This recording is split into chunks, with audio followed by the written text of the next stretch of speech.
Nice world videos. It's a beautiful morning on the Costa Blanca. Blue skies, 22 degrees. Going to be 26 later on. And yeah, not bad for October. We've got the latest news here. So we're going to take a walk around Torrevieja and we're going to let you know what's been going on, because there's good news for the pension. The pension's going up, but it's bad news because COVID's about, and yeah, whole of Benidorm's apparently gone down with COVID. So we're going to update you on the latest news. Up on the Playa de Cura beach here in Torrevieja, the beach of the Bishop, and lots of people about already on the beach getting their spaces.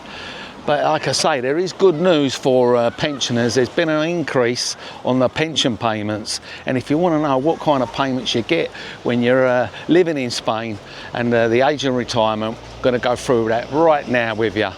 So we're going to start off today with the pension payments, and of course if you've been paying a Spanish pension for 37 years you can retire at 65 and you will get a full pension, which I'll go through in a minute. But if you've only been paying 15 years into the Spanish system, that is the minimum years you can pay before you receive a pension, you'll get our 50%. But there is good news. There's been an increase of 2.6 and it comes in January 2026, one of the smallest increases since 2022. But yeah, it's still good news for people on the pension. That's like 35 euros extra a month. So it's good news for around about 6.5 million pensioners, because they're going to get a nice little increase there, and they'll be given their pension payments around about 1,700 euros a month. Not bad, eh? And yeah, if you've only paid 50%, it still ain't bad, is it? It's still a nice old chunk from the old Spanish government. But it ain't all good news as usual, because the self-employed people, they come off worse off. The self-employed are only going to be getting 26 euros a month extra, and that's only going to bring their pension to around 1,037. Talk about discrimination. I don't know what you think. I think that's bang out of order, considering we're paying quite a lot in contributions. Before you start, like I say, after a year or so, you're paying in 400 euros almost with the accountant, and then you're paying the tax on top what you actually earn. So yeah, it's a bit, doesn't seem fair to me, but then a lot of things don't seem fair. Like they mentioned the other day with the migrants coming over, 300,000 immigrants old Sanchez is letting in with work permits and everything. They've got all these tight checks with the EES. So yeah, that ain't fair either. Meanwhile, the beach is busy, isn't it? Look at that. Looks like we've got a bit of storm damage just there. But everyone's getting their spots. As you see, nice blue skies. So before we quickly get on to the next subject, I'm just going to go through the widow's pension, and the widow's is going to rise 24 euros a month as well, so they're going to get about 960 in total. The disability pensions are going to get an increase of 31, so that'll bring them to about 1,240 odd euros. So everyone's getting a little bit extra. And then you've got the orphans pension, and they're going to get 13 euros each. That's going to round it to 539. And for payments for family members that might go up, they're saying about 20 euros. So they'll hit about 803 euros. So everyone's getting a little bit extra.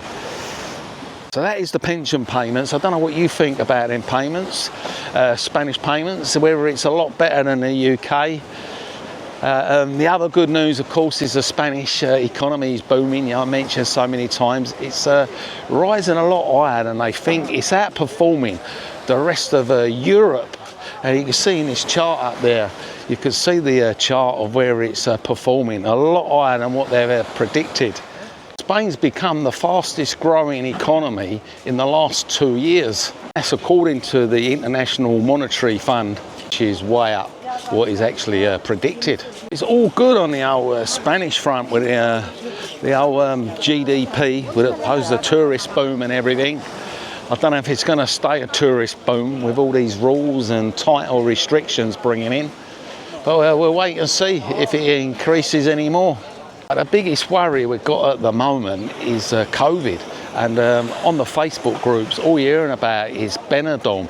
everyone apparently is seem to be getting it down there, and they're complaining once they get back on the plane that they're all coming up with all these symptoms of COVID, and a lot of them probably blaming the plane being too close to everyone with our air circulation on the plane. I don't know if you've been to Benidorm lately or been on a plane and you've caught this COVID, but yeah, it's getting pretty serious now. It's going back on the up. I've even noticed around here some of the Chino stores and people walking about with COVID masks. Don't tell me we're going to start going back on lockdown. But yeah, there is 2 variants. That's what they're saying there is at the moment, and it is spreading. And if you get it, they're saying you need to stay in your house and don't mix with people for 5 days. I hope they ain't going to start all that malarkey again. If you're worried about what the COVID symptoms actually are, well, it's a bit like the normal cold flu, as you all say. And it's the high temperature and the old chills, aching muscles and all that kind of stuff, little tiggly cough.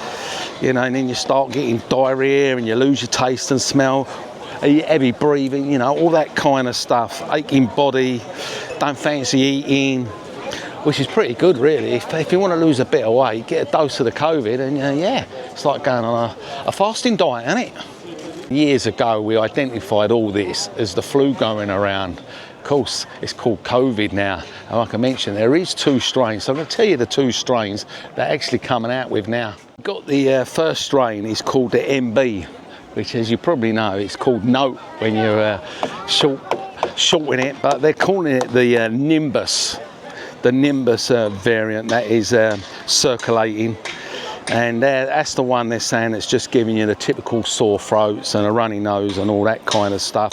The other COVID variant they're talking about is the XFG. So these are the 2 running around, pretty similar really, same symptoms really as the flu. But yeah, it is spreading and people are catching it down in Benidorm. Like I say, lots of reports, people have got it round here. And yeah, just hope we don't go to a pandemic again. We don't want all that locked up and all that, because like I mentioned, they want you to stay away from people for 5 days or not go to work. But listen, I think them days are gone of being dictated to. If you're unlucky to catch COVID or the flu, they're saying get lots of rest, plenty of water, don't dehydrate yourself, and take plenty of ibuprofen and paracetamol, and take a little teaspoon of honey. Put the eating down. Well, we want the eating down, will we now? I mean, look, it's still summer here. We'll be putting the eating on. So put it on aircon, cool down. And we've got a bit of a wiggle going on here as well. Eat through your nose, they're saying. There you go. Well, I'm sure we all know what to do when we got the old flu. Basically, there's not a lot you can do really. You just got to let it bide its time. There's one other bit of news we got, and it's a High Court ruling as well. It's to do with animals when you take them on planes, and it ain't good news because the old European Court, yep, the European Court has done it again. They says pets are legally known as luggage when they go on flights. So what they're trying to say, if your pet gets lost or something happens to your animal on a flight, you can't really claim as it is an animal. You can only claim like a suitcase, like a bit of luggage. So you get paid the same rate as if you lose your luggage on a plane. Yeah, crazy, isn't it, eh? Treating an animal like a suitcase. I don't know what you think about that, or you take your little pets abroad. I know someone's take these little yappers on a little cage and that. But that is what the European Court of Union of Justice has just come up with. So if you are flying, your little animal is going to be treated as a bit of luggage, your little furry friend. And there was a big reason why they did come up with this ruling, because it happened back in 2019, literally just before COVID. A woman was travelling Barcelona on a plane. A dog was that big, they had to put the dog down in the cargo area, and the dog disappeared. I'm sure it couldn't have got very far, but yeah, it disappeared and never found the dog. So they put it down there and the plane took off, and when the plane landed, there was no dog. I sound like someone was up a right old claim up, because she was claiming for €5,000 compensation.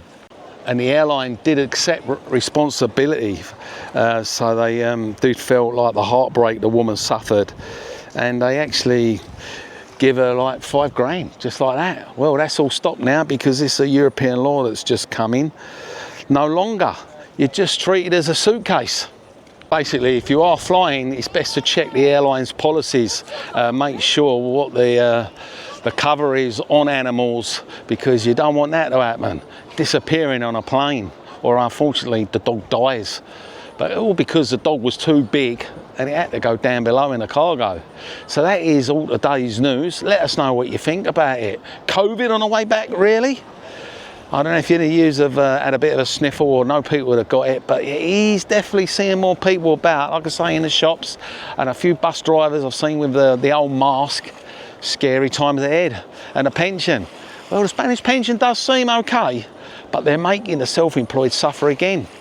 Let us know in the comments, and by the way, if you haven't seen the latest video about the currency, just up there, I'll keep plugging it because you really do need this currency card, especially if you're travelling backwards and forwards abroad. Don't matter where you are travelling, it is so convenient and handy. So yeah, make sure you watch that. And it's hasta luego from Torrevieja on a nice scorching hot day, Saturday.